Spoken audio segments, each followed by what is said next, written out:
அருமையானவர்கள், இந்த நாளிலும் அவனுடைய வார்த்தை நான் இடத்திலே கொண்டு வருகிறேன். நீதிமொழிகள் 21:23 பாருங்களேன். தன் வாயையும் தன் நாவையும் காக்கிறவன் தன் ஆத்துமாவை இடுக்கண்களுக்கு விலக்கி காக்கிறான். வார்த்தைகளை குறித்து நம்ம அதிகம் பேசுறோம் பாருங்க. ஏன்னா வார்த்தைக்கு வல்லமை இருக்கிறது. மரணமும் ஜீவனும் நாவின் அதிகாரத்தில் இருக்கிறது இல்லைங்களா? அப்ப நம்ம பேசுகிற ஒவ்வொரு வார்த்தைகளும் ரொம்ப முக்கியமா இருக்கு. இந்த வாயிலிருந்து புறப்படுகிற வார்த்தைகள் ஜீவனை கொண்டு வருகிற வார்த்தையாய் மட்டும்தான் இருக்க வேண்டும். விசுவாசத்தை கொடுக்கிற வார்த்தையாய்த்தான் இருக்க வேண்டும். அற்புதங்களை கொண்டு வருகிற வார்த்தையாய்த்தான் இருக்கும். இந்த வாயிலிருந்து புறப்படுகிற வார்த்தை என்னைக்குமே கவலை நிறைந்த வார்த்தையா இருக்காது. கஷ்டம் நிறைந்த வார்த்தையா இருக்காது. கலக்கத்தை கொண்டு வருகிற வார்த்தையா இருக்காது. அவிசுவாசத்தை கொடுக்கிற வார்த்தையா இருக்காது. ஏன் அப்படின்னா, நான் அபிஷேகம் பண்ணப்பட்டவன். ஆமென். அப்ப நீங்க இந்த மாதிரி ஒரு நிலையில நிக்கணும் பாருங்க. என் வாயிலிருந்து புறப்படுகிற ஒவ்வொரு வார்த்தைகளும் கர்த்தரை மகிமைப்படுத்துகிற வார்த்தையா இருக்கும். அவருடைய வார்த்தைக்கு ஏற்றவாறு தான் நான் பேசுவேன். அவருடைய வார்த்தைக்கு விரோதமா நெகட்டிவா என்னைக்குமே பேச மாட்டேன். இந்த ஸ்டாண்டர்ட்ல நீங்க நின்னுட்டீங்கன்னா உங்களை அசைக்க யாராலையும் முடியாது. ஆமென். இங்க என்ன போட்டிருக்கு? தன் வாயையும் தன் நாவையும் காக்கிறவன் தன் ஆத்துமாவை இடுக்கண்களுக்கு விலக்கி காக்கிறான். அப்ப நிறைய பிரச்சனையில இருந்து நம்மளை தப்பித்துக்கொள்ள ஒரே வழி அமைதியா போயிடுறது. ஆமென். நிறைய பிரச்சனையில நம்ம மாட்டாம இருக்கிறதுக்கு ஒரே வழி என்னன்னா, நம்ம வார்த்தைகளை காக்க வேண்டும். ஆமென்.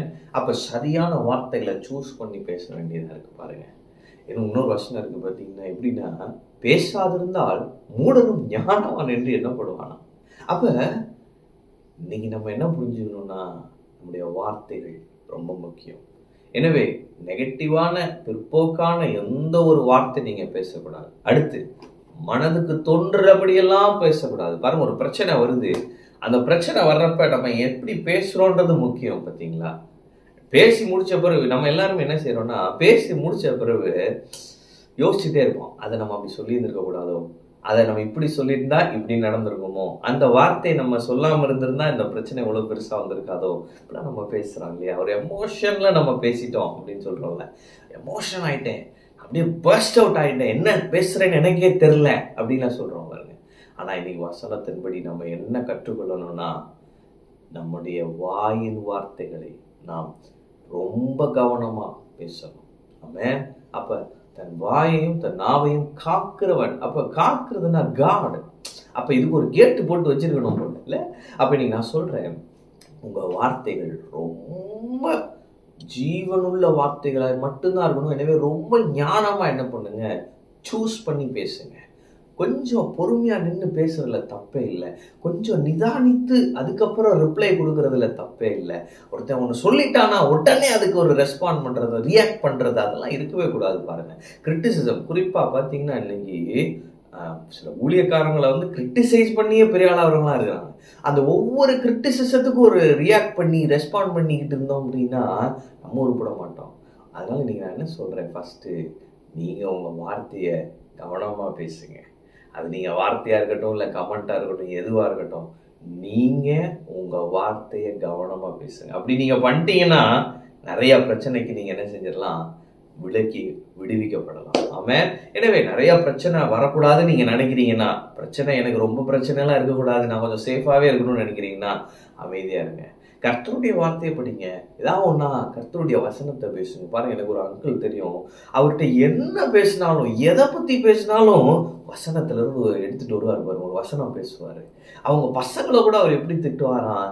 நம்மலாம் பார்த்தீங்கன்னா ஏன் முட்டாள்னு திட்டுறோம். ஆனால் அவர் எப்படி திட்டுவாராம், அறிவு அப்படின்னு வாராம். அப்போ அவருடைய வார்த்தையை சூஸ் பண்ணி தான் அவர் பேசுகிறாரு. நீங்கள் அந்த பசங்க பார்த்தீங்கன்னா ஊழியத்தில் இருக்கிறாங்க. நான் நீங்கள் உங்களை பார்த்து சொல்கிறேன், உங்கள் வார்த்தைகளை நீங்கள் காத்துக்கொள்ளுங்க. உங்கள் வார்த்தைகள் கவனமாக இருக்கட்டும். பரிசுத்த ஆவியானவர்கிட்ட கேளுங்க, ஆண்டவரே நான் பேச வேண்டியதை நீங்கள் போதிப்பேன்னு சொல்லியிருக்கிறீங்களே, சரியான வார்த்தைகளை நான் இன்னைக்கு பேசணும். இந்த சூழ்நிலையை இன்னைக்கு சந்திக்கிறேன், சரியான வார்த்தைகளை பேசணும். இந்த நபரை இன்னைக்கு நான் சந்திக்கிறேன், அவர்கிட்ட சரியான வார்த்தைகளை நான் சொல்லணும். இந்த போராட்டத்தை நான் எதிர்கொள்கிறேன், சரியான வார்த்தைகளை நான் பேசணும். ஆண்டவர்கிட்ட கேளுங்க, ஆவியானவர் சரியான விசுவாச வார்த்தைகளை உங்களுக்கு கொடுப்பார். ஆமென். எனவே உங்களுடைய வார்த்தைகளை கவனமாய் என்ன செய்யுங்க, நீங்க வெளிப்படுத்துங்க. உங்க வார்த்தைகள் ஜீவனுள்ள வார்த்தைகளா இருக்கட்டும். பல பிரச்சனைகளிலிருந்து நீங்கள் விலக்கி விடுவிக்கப்படுவீர்கள். சில பிரச்சனைலாம் உங்களுக்கு லைஃப்லேயே வராது. ஏன் அப்படின்னா, நீங்க ஜீவனை மட்டும் பேசுகிறவர்களாய் இருப்பீர்கள். ஆமென். எனவே ஜீவனை பேசுங்கள். ஜீவனை பேச முடியாட்டினா அமைதியா பேசாம இருங்க.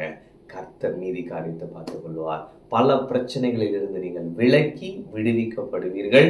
கர்த்தர் உங்களை வழிநடத்துகிறவர். ஆவியானவர் சரியான வார்த்தைகளை கொடுப்பார்.